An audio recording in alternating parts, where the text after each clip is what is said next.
ಇಷ್ಟು ಕಷ್ಟಗಳನ್ನು ಅನುಭವಿಸಿದ್ರು. ಅದನ್ನು ಕೇಳ್ತಾ ಕುಂದ್ರೆ ಕಣ್ಣಲ್ಲಿ ಈಗ ನೀರು ತಾನೇ ಬರುತ್ತೆ.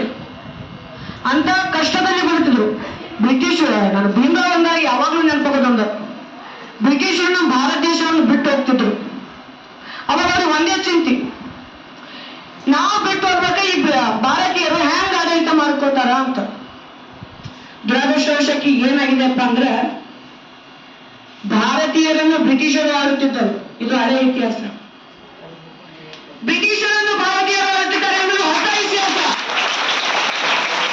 ಈಗ ಹೊಸ ಇತಿಹಾಸ ಸೃಷ್ಟಿ ಮಾಡಲು ಸಾಧ್ಯ ಆಗೋದು ಭೀಮರಾವ್ ಸರ್.